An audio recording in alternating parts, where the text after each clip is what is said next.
Hello guys, എല്ലാവർക്കും വിനൂസ് വ്ളോഗിലേക്ക് സ്വാഗതം. നമ്മളിന്നിവിടെ കുക്ക് ചെയ്യാൻ പോകുന്നത് ഒരു ഹെൽത്തി ബിരിയാണിയാണ്. ബ്രോയിലർ ചിക്കൻ വെച്ചുകൊണ്ടുള്ള ഹെൽത്തി ബിരിയാണിയാണ്. മസാലകളൊക്കെ കുറച്ച് ഡിഫറെൻ്റ് ആയിരിക്കും, ടേസ്റ്റി ആയിരിക്കും. നമുക്ക് ഇൻഗ്രീഡിയൻസിലേക്ക് പോവാം. 1 കിലോ ജീരക സംബ റൈസാണ് എടുത്തിരിക്കുന്നത്. 1 കിലോ ജീരകശാല റൈസ് എന്ന് പറയും. പിന്നെ 1 കിലോ ചിക്കൻ മസാല, തൈര്, ചിക്കൻ മസാല, തൈര്, സവാള, ഇഞ്ചി വെളുത്തുള്ളി പേസ്റ്റ്, തക്കാളി, ഇത്രയും സാധനങ്ങൾ ചേർത്ത് നമ്മൾ ഇന്നലെ ഫ്രീസറിൽ വെച്ചിരിക്കുന്നുണ്ട്. ഇന്നലെ ഫ്രീസറിൽ വെച്ചേക്കുന്നതിൻ്റെ കാരണം വന്നിട്ട് നമ്മൾ ഡയറക്റ്റായിട്ട് ചിക്കൻ ഉപയോഗിക്കുമ്പോൾ സോഫ്റ്റ് ആവില്ല. നിങ്ങൾ എപ്പോഴും ഒരു മിനിമം 1 അവറെങ്കിലും ഫ്രീസറിൽ വെച്ചതിന് ശേഷം ചിക്കൻ കുക്ക് ചെയ്ത് കഴിഞ്ഞാൽ കുറച്ച് സോഫ്റ്റ് ആയിരിക്കും. അതുകൊണ്ടാണ് നമ്മൾ ഇന്നലെ വാങ്ങിച്ച് നമ്മൾ ഫ്രീസറിൽ വെച്ചിട്ട് ഇന്ന് എടുത്തിരിക്കുകയാണ്. ഇത് ഉപ്പെല്ലാം ഇട്ട് പേസ്റ്റ് ചെയ്ത് വെച്ചിരിക്കുകയാണ്. പിന്നെ ഒരു 6 വലിയ തക്കാളിയാണ്, 6 വലിയ ഓണിയൻ, സവാള. ഇത് പേസ്റ്റ് രൂപത്തിൽ ചിക്കൻ്റെ മുകളിൽ മസാല പിടിച്ചിരിക്കാൻ വേണ്ടിയിട്ടാണ് നമ്മൾ കുറച്ച് സവാള കൂടുതൽ എടുത്തിരിക്കുന്നത്. സെപ്പറേറ്റ് ആയിട്ട് കിടക്കില്ല, ചിക്കനിലോട് പരണ്ടിരിക്കും മസാല. 2 തക്കാളി. പിന്നെ വേണ്ടത് വെളുത്തുള്ളി, പച്ചമുളക്, ഇഞ്ചി. ഇത് കസകസ. ഇതിങ്ങനെ ഒരു കസകസ എന്ന് പറഞ്ഞിട്ട് നമുക്ക് മാർക്കറ്റിൽ വാങ്ങിക്കാൻ കിട്ടും. ഇത് വെള്ളത്തിലിട്ട് വെച്ചിട്ട് അരച്ച് പേസ്റ്റ് ആയിട്ട് വേണം ഉപയോഗിക്കാൻ. ഓക്കെ. പിന്നെ നമ്മൾ അരി വേവിക്കുമ്പോൾ അതിൻ്റെ കൂടെ ഇടുന്നത് ബേ ലീഫ്, ഗ്രാമ്പു, കുരുമുളക്, ഏലക്ക, അണ്ണാച്ചിമുക്ക്, ജാതിപത്രി, പട്ട. ഇത്രയും സാധനങ്ങളാണ് നമ്മൾ അരി വേവിക്കുമ്പോൾ അതിൻ്റെ കൂടെ ഇടുന്നത്. പിന്നെ നമുക്ക് ഇത് മല്ലിയിലയും വേണം, പുതിനയിലയും വേണം. ഇത് എപ്പോഴും കുറച്ച് കൂടുതൽ വേണം. മസാലയിൽ ഇതിൻ്റെ ഫ്ലേവറാണ് നമുക്ക് കിട്ടുക. മല്ലിയില കൂടുതലായിരിക്കണം, പുതിനയില കുറവായിരിക്കണം. പിന്നെ നമ്മൾ ഓയിൽ ഉപയോഗിക്കുന്നത് നമ്മൾ നെയ്യാണ് ഉപയോഗിക്കുന്നത്. നെയ്യും വെളിച്ചെണ്ണയും മാത്രം. ദയവേത് ഡാൽഡ ആണ് ഉപയോഗിക്കരുത്. കേരളത്തിൽ എല്ലാ ബിരിയാണിയിലും ഡാൽഡയാണ് ഏറ്റവും കൂടുതൽ ഉപയോഗിക്കുന്നത്. ഡാൽഡ ഹെൽത്തി അല്ല, കേരളത്തിൽ മാത്രമേ ഉപയോഗിക്കുന്നുള്ളൂ. അത് വളരെ മോശമാണ് ആരോഗ്യത്തിന്. ഡാൽഡ കഴിക്കരുത്. നെയ്യ് ഉപയോഗിക്കാം, വെളിച്ചെണ്ണ ഉപയോഗിക്കാം. വെളിച്ചെണ്ണ ഇല്ലെങ്കിൽ പാം ഓയിൽ കൂടെ സെക്കൻഡറി ആയിട്ട് ഉപയോഗിക്കാം. ഡാൽഡ ഉപയോഗിക്കാൻ പാടില്ല. ഓക്കെ. ഇത്രയും ഇൻഗ്രീഡിയൻസ് ആണ് ഇപ്പോൾ ഇതിന് ആവശ്യമുള്ളത്. നമ്മൾ കുക്കിങ്ങിലേക്ക് പോകാം. ഓക്കെ ഗൈസ്, നമ്മളിതാ പാത്രം വെച്ചിട്ടുണ്ട് ബിരിയാണിക്കുള്ളത്. വെളിച്ചെണ്ണയാണ് ഉപയോഗിക്കുന്നത്. ഓക്കെ. വെളിച്ചെണ്ണ നമുക്ക് കൂടുതൽ ഉപയോഗിക്കുന്നു. നെയ്യ് കുറച്ച് ഉപയോഗിച്ചാൽ മതി. നെയ്യ് ലാസ്റ്റ് നമുക്ക് ദമ്മിടാൻ നേരത്ത് ബാക്കി ഉപയോഗിക്കാം. ഇപ്പോൾ വെളിച്ചെണ്ണ, നെയ്യ് ഇത് മാത്രം ഇട്ടിട്ടുണ്ട്. ഇതിലേക്ക് നമ്മൾ എടുത്തു വച്ചിരിക്കുന്ന പട്ട, ഗ്രാമ്പ് മുഴുവനായിട്ടുണ്ടാ, കുറച്ചിട്ടാൽ മതി. ബാക്കി നമുക്ക് അരി വേവിക്കുമ്പോൾ ഇടാനുള്ളതാണ്.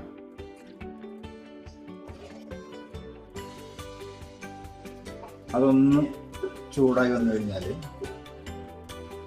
ഇഞ്ചി, പച്ചമുളക് ഇട്ട് കൊടുക്കാം. ഇപ്പൊ തന്നെ അതിന്റെ സ്മെല്ല് വന്നു തുടങ്ങി. ഇഞ്ചി, പച്ചമുളക് നീളത്തിൽ എരിഞ്ഞിട്ടിരിക്കുകയാണ്. ഒന്ന് ചെറുതായിട്ട് മൂത്ത് തന്നെ.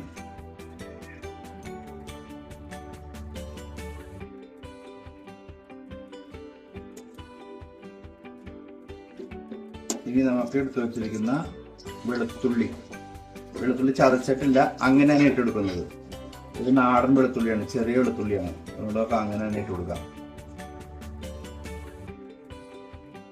ഇതൊന്ന് മൂത്ത് വന്നു കഴിഞ്ഞിട്ട് നമുക്ക് സവാളയും തക്കാളി ഇടണം. പിന്നെ നമ്മൾ മല്ലിയില, പുതിനയില ഇവിടെ അരച്ച് വെച്ചിട്ടുണ്ട്. നമ്മൾ എടുത്തിരുന്ന കസകസയില്ലേ, ചെറിയ അതും വെള്ളത്തിലിട്ടിട്ട് കുതിർത്തിട്ട് മല്ലിയിലയും പുതിനയിലയും കൂടെ അരച്ച് വെച്ചിട്ടുണ്ട്. കുറച്ച് മല്ലിയില നമ്മൾ ഗാർണിഷിന് വേണ്ടി സെപ്പറേറ്റ് വെച്ചിട്ടുണ്ട്. മല്ലിയില, പുതിനയില മിക്സ് ചെയ്തിട്ടാണ് ഗാർണിഷിന് വെച്ചിരിക്കുന്നത്.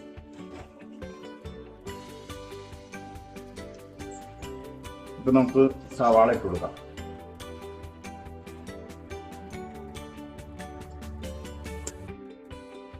മൊത്തം നമ്മൾ 6 സവാള എടുത്തിരുന്നത്. മസാല കുറച്ച് കൂടുതൽ വേണം, അതിനുവേണ്ടിയാണ് നമ്മൾ കുറച്ച് മസാല കൂട്ടിയെടുക്കുന്നത്. സവാള വാടിയതിന് ശേഷം തക്കാളി ഇട്ടാൽ മതി, ഇല്ലെങ്കിൽ തക്കാളി വഴണ്ട് കിട്ടില്ല. കുറച്ച് ഉപ്പിട്ട് കൊടുക്കാം. ഉപ്പിട്ടെടുത്ത് കഴിഞ്ഞാൽ കുറച്ച് സ്പീഡായിട്ടൊന്ന് കുക്കായിക്കോളും.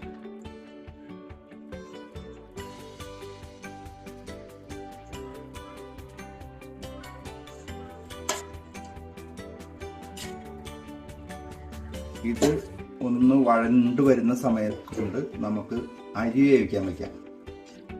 സെപ്പറേറ്റ് അരി നമുക്ക് വേവിക്കാൻ വയ്ക്കാം. ഓക്കെ, ഇപ്പോൾ നമ്മുടെ സവാള വഴറ്റി വന്നിട്ടുണ്ട് കേട്ടോ. ഇത്രയും ഇതായാൽ മതി കേട്ടോ. ഇതിൽ കൂടുതൽ വെന്ത് പോകരുത്. അപ്പോൾ നമുക്ക് മസാല കുറച്ച് തിക്കിൽ കിട്ടുള്ളൂ. അടുത്ത് നമുക്ക് തക്കാളി ഇട്ടിട്ടുണ്ട്. തക്കാളി ഇട്ടിട്ട് ഒന്ന് വഴറ്റിയെടുക്കുക. ഓക്കെ, അടുത്ത നമ്മൾ ചേർക്കാൻ പോകുന്നത് ഇഞ്ചി വെളുത്തുള്ളി ഈ പേസ്റ്റാണ്. സോറി, മല്ലിയില പുതിനയില പേസ്റ്റ്. അത് ചേർത്ത് നന്നായിട്ട് ഇളക്കുക. കുറച്ച് വെള്ളം ഒഴിച്ച്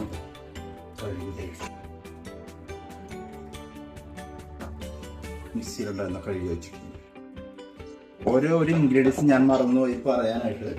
നമുക്ക് പൊടി എന്ന് പറയുന്നത് മഞ്ഞപ്പൊടി മാത്രം വേണം, വേറെ ഒരു പൊടിയും വേണ്ട. മഞ്ഞപ്പൊടി മാത്രം നമ്മൾ ചേർക്കുന്നുള്ളൂ.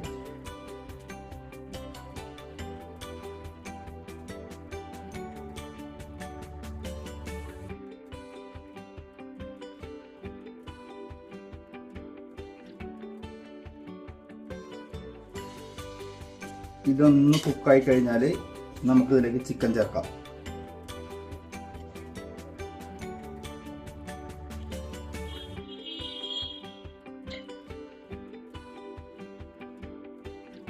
ഇനിയിപ്പോൾ നമ്മൾ അതിലേക്ക് നെയ്യ് ഒഴിച്ചു. അരി വേവിക്കാനുള്ള പാത്രത്തിൽ വെള്ളം ചൂടാക്കാൻ വേണം. നെയ്യ് ഒഴിച്ചു.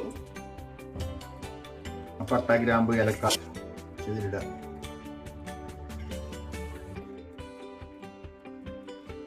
കഴിഞ്ഞാൽ നമുക്കിതിലേക്ക് ആവശ്യമുള്ള വെള്ളം ഒഴിച്ചു കൊടുക്കാം.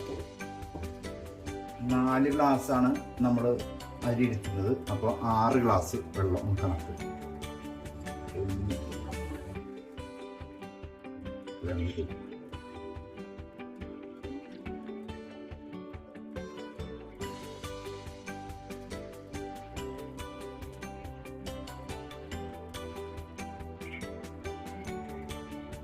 ഒരു ഗ്ലാസ് അരിക്ക് 1.5 ഗ്ലാസ് എന്നുള്ള രീതിയിലാണ് നമ്മൾ വെള്ളം ഒഴിച്ചു കൊടുത്തിരിക്കുന്നത്. ഇതിനേക്ക് ആവശ്യമുള്ള ഉപ്പ് ഇട്ട് കൊടുക്കണം. ഇപ്പോൾ ഉപ്പ് നമുക്ക് ഇട്ട് കൊടുക്കാം. എന്നിട്ട് അരി ഇട്ട് കഴിഞ്ഞിട്ട് നോക്കിയിട്ട് വേണമെങ്കിൽ ചേർക്കാവുന്നതാണ്. ഇപ്പോൾ നമുക്ക് ഇതിലേക്ക് ചിക്കൻ ആഡ് ചെയ്യാം. ഇപ്പോൾ നമുക്ക് മസാലയിലേക്ക് ചിക്കൻ ചേർക്കാവുന്നതാണ്. ഇതാ ഈ പരുവത്തിൽ ഇരിക്കുന്നത്. ഇത്രയും വെന്താൽ മതി. ഇനി നമ്മൾ മാറിനേറ്റ് ചെയ്ത് വെച്ച് ചിക്കൻ ഇതിലേക്ക് ചേർക്കാം.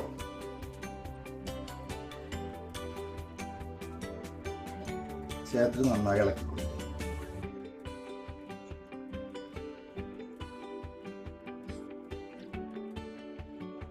ഈ ബിരിയാണിയുടെ കളർ വന്നിട്ട് പച്ചയും മഞ്ഞയും മിക്സ് ആയിട്ടുള്ള കളറിലാണ് ഉണ്ടാവുക.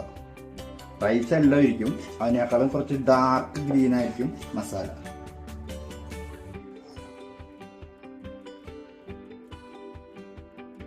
ഇപ്പോൾ വെള്ളം നന്നായിട്ട് തിളച്ചിട്ടുണ്ട്.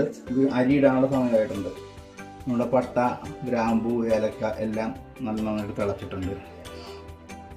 അരി നമ്മൾ മൊത്തം ഇതിലേക്ക് ഇട്ടു. 1 ഗ്ലാസ്സിന് 1.5 ഗ്ലാസ് വെള്ളം. ആ ലെവലിലാണ് നമ്മൾ ഇട്ടിരിക്കുന്നത്. ഉപ്പൊക്കെ ഞാൻ ചേർത്തു. ഉപ്പ് നോക്കി, ഉപ്പ് കറക്റ്റായിട്ടുണ്ട്. ഇപ്പോൾ എപ്പോഴും ലേശം ഫ്രണ്ടിൽ നിൽക്കണം, എന്നാലും അരി വെന്ത് കഴിയുമ്പോൾ കറക്റ്റ് ആവുള്ളൂ. ഇപ്പോൾ നമ്മുടെ ചിക്കൻ മസാലയിൽ കിടന്ന്, മസാലയില്ല, സവാള, തക്കാളി, മല്ലിയില, പുതിന പേസ്റ്റ് അതിൽ കിടന്ന് നന്നായിട്ട് വെന്തിട്ടുണ്ട്. മുക്കാൽ ഭാഗം വെന്ത് കഴിഞ്ഞു. ഇപ്പോൾ നമ്മൾ വേവിച്ച് വെച്ചിരിക്കുന്ന അരി ഇതിൻ്റെ മുകളിലേക്ക് ഇടണം.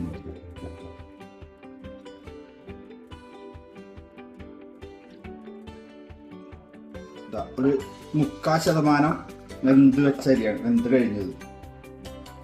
ദമ്മിടണിൻ്റെ മുകളിൽ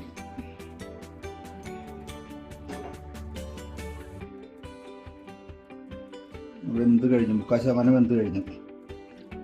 നമ്മൾ ദമ്മിടുന്നുണ്ട്.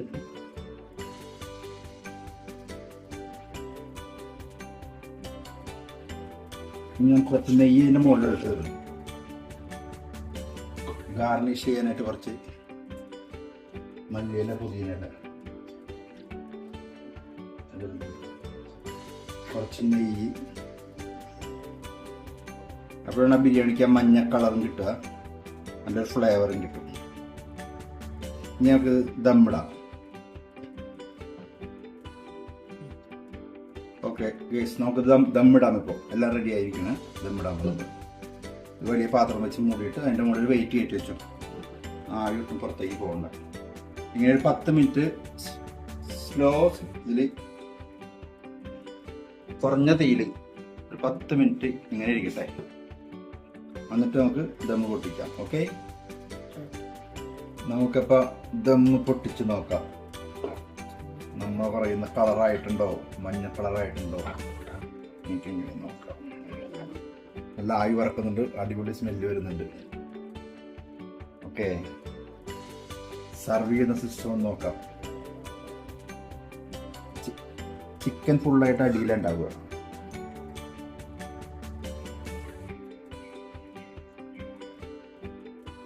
നമ്മൾ പറഞ്ഞ ആ കളർ നിൽക്കുന്നുണ്ട.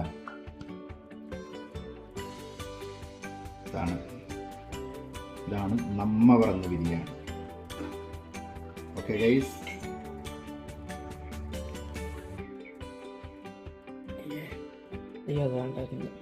ചിക്കനൊക്കെ നല്ല ജ്യൂസി ആയിട്ട് വന്നിട്ടുണ്ട്.